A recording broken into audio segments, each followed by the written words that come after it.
Electoral College is set to ratify Donald Trump's presidential victory today. Electors gathering in all 50 state capitals and Washington, D.C. This vote is getting more attention than usual as Clinton supporters hold out hope for an unlikely twist. The real drama is coming from the widely varying responses to Russia's hacking to influence the election. Trump and his team largely dismissing the issue. But you now have senators on both sides of the aisle who are saying this is a very big deal, an existential threat to your security, and they want a broader investigation. Still 32 days until the inauguration. Let's begin this hour with CNN's Jessica Schneider. She's in Lansing, Michigan. That's where the state's electors, every state meets in its own state capital or state house for this. Michigan will be an important one to watch. Yeah, that's right, Chris. Michigan's 16 electors will cast their votes at 2 o'clock today. It will be happening in state capitals all around the country, like you said. It's something that happens every year, but this year we're expecting protests, and there have already been thousands of calls for electors to, quote, vote their conscience. An unlikely scenario, though. Donald Trump getting one step closer to officially becoming the next president of the United States today.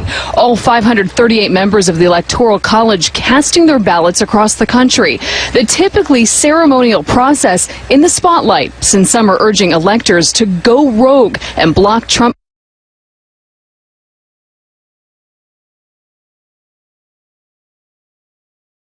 from the office. For that to happen, though, 37 Republican electors must switch their votes, a scenario seen as highly unlikely. The question is whether there are 37 Republican electors who think that either there are open questions or pull the brake. Some Republican electors say they've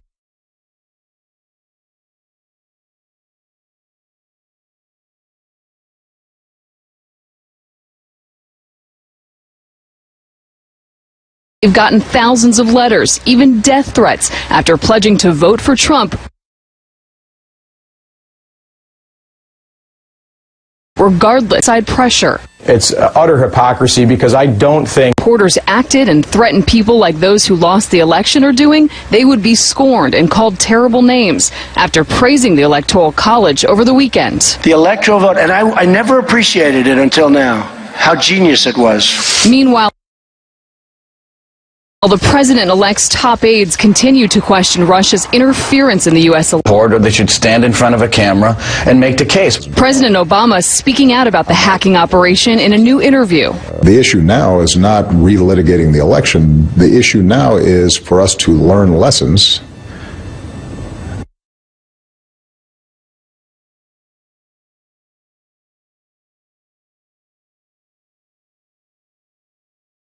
in every election cycle where you have substantial foreign influence in Russian interference in the election. This is serious business. If they're able to harm the electoral process, then they destroy democracy, which is based on free and fair elections.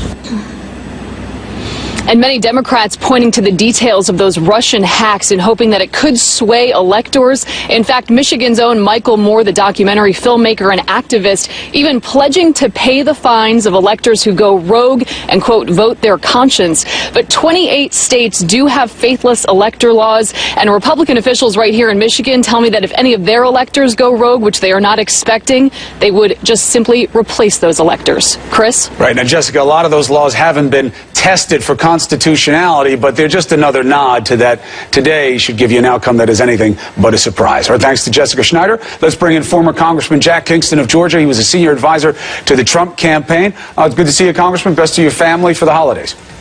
Well, same to you, Chris. It's great to be with you. So with the Electoral College doing the direct vote today, do you think that will end the need for this silly spin coming out of the Trump team about the uncertainty of whether or not Russia was involved with the hacks, and that President Obama is acknowledging the hacks because of pressure from the Clinton camp? This is silly. We had on October 7th, Clapper came out. He coordinates with all the intel agencies. He said Russia is behind the hacks. Forget about why they did it for now. Shouldn't the president-elect acknowledge the threat of Putin and these hacks? Well, I don't think the pressure is on him to really have to acknowledge it either way. I think if Congress could do its job because the CIA would show up, it would mean a huge make a huge difference. As you know, Devin Nunes in the House Intel Committee tried to have a hearing with Clapper just Thursday, and he would not show up. Which I got to say, Chris, as somebody who served in Congress for 22 years, that is absolutely outrageous. The executive branch is funded by the legislative branch, and they have to have oversight, and they show up. And so if the CIA has such compelling evidence, they need to come forward without any equivocation and say, look, here's what we got. And, by the way, we are on the same page with the FBI, which in my estimation has yet to be determined. Clapper is the one saying the FBI is on the same page as he is, but Comey has not said that yet. Jack, a couple of things. Because you know better that there's a difference between having somebody come forward with evidence of a crime, as the FBI also does, and having intelligence reveal its sources and methods. You know that there's a significant difference in the danger of exposing those two different types of information.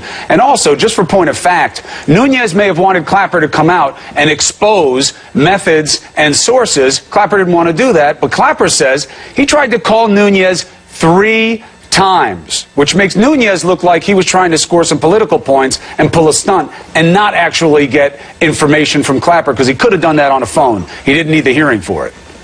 Well, Chris, I don't know. I know Devin Nunes. I know Peter King. I believe you do. I know you've interviewed them before. These are really serious guys. To have a classified hearing is nothing to them. There's a room. I've been in it. I've had these classified briefings. It's a well-swept room. There's no bugs in it, and they can talk about anything they want inside that room. And Devin Nunes is a guy, and Peter King as well, who have a track record of keeping confidential information, classified information. They deal with it on a weekly basis. So, to me, for Clapper not to step forward is really disturbing. But remember what President Obama said on Friday. He said that there was evidence that hacking took place on DNC and on John Podesta's emails. There was no evidence that it disrupted or affected the election results. And there is this kind of perception that, they broke into the voting machines in Wisconsin, Pennsylvania, or anywhere else, and they swayed the outcome. And that's not true. What they did is they embarrassed the DNC, and we also know about hacking that you make it look like somebody else did it. Well, but it's highly unlikely that only Russia was doing it. There's probably hacking going on all over the place from other countries as well, and lone wolf actors. A couple of things. One, the Clapper came out October 7th again. This is what they do. They're very confident that it was Russia. They know how to see when it's Russia. We've talked to people who are involved in the investigation. I don't think we need to muddy those waters absent any new information. Secondly, you're right. It wasn't about what they did to the election machines and the actual polling places, but part of the reason people think that goes back to the Trump campaign, because they were advancing theories about the concern of that and about Soros and his ownership of the machines. That was coming from Trump's team and the surrogates around him who were spreading that BS in the days leading up to the election. So they have to own that too. This is those chickens are coming home to roost. Well, you know, but the irony is the Clinton team and MoveOn.org and this guy Clayton or whoever is behind this Americans United group or whatever it's called that hired the Hollywood actors to try to sway the electors and all the intimidation that's going on to the electors. They're the ones now not accepting the results of the election, and they're the ones who are putting democracy in a spin, to use their own words. But also, Chris, remember, October 7th, why wasn't the president acting at a higher level then? Where was the bipartisan Senate outrage? Where were those senators who are now calling for hearings on October 7th? Because what evidence has changed? If the evidence was out there on October 7th, surely they should have been jumping up and down. Politicians not doing the right thing does not mean the evidence is not there, because it was certainly to the satisfaction of the intel community. Let me ask you about something else, though. You just took an important trip over to Russia. You went as a private citizen. People have to know that. You support the president-elect. You're in a seat, but you went there as a private citizen. Understood.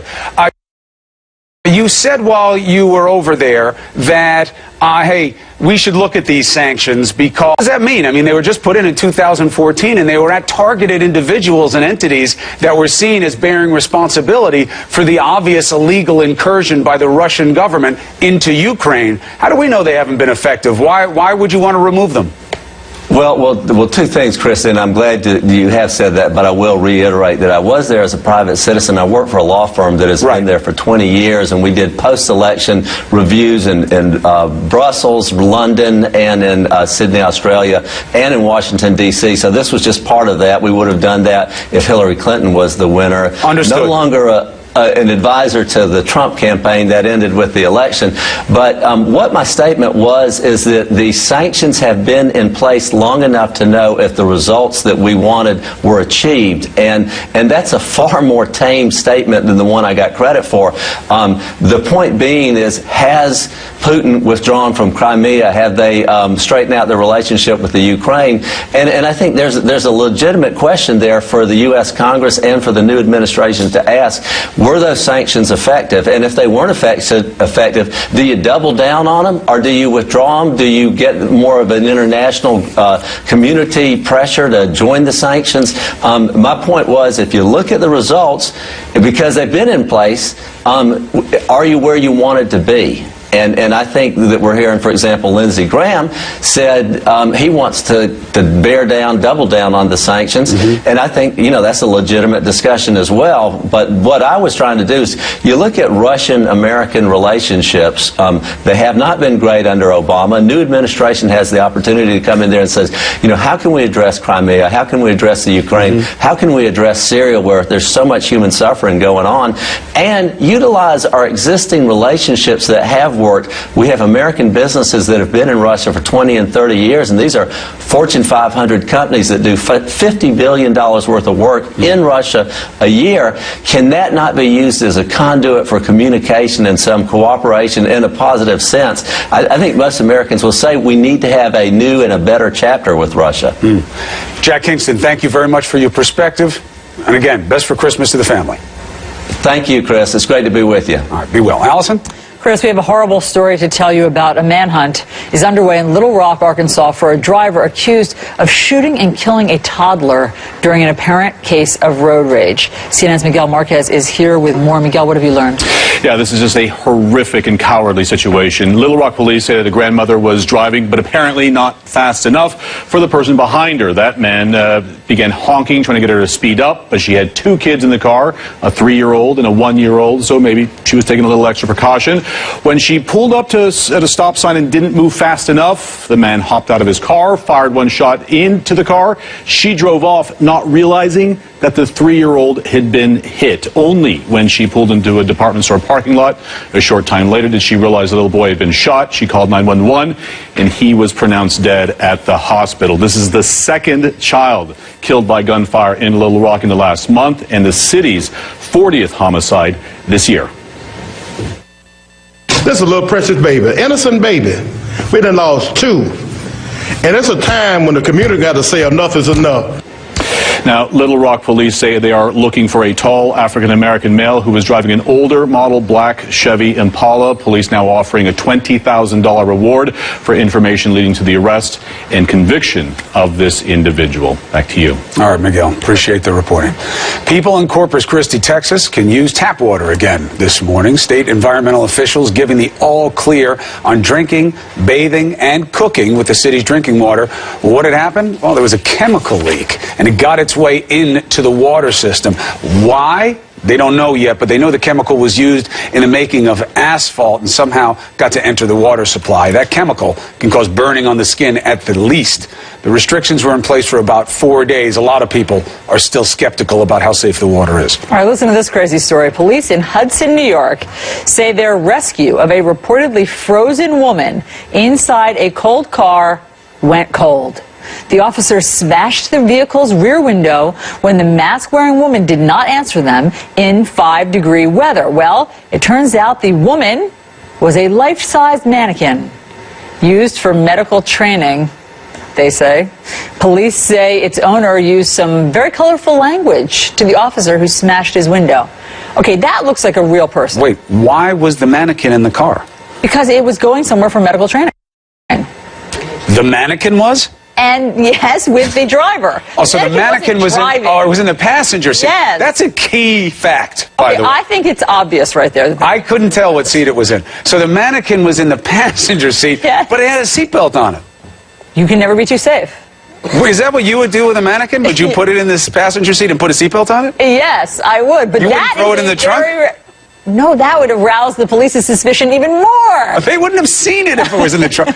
Anyway, I'm sure he was upset. I'm sure they were upset, too. That's the last thing cops. First of all, that is a very realistic-looking mannequin. Yeah, that's great. All right. That's what you think. President Obama offering some choice words to his Russian counterpart, vowing retaliation for what happened with the hacking. So, how does Moscow feel about what President Obama said? We get insight from Moscow next.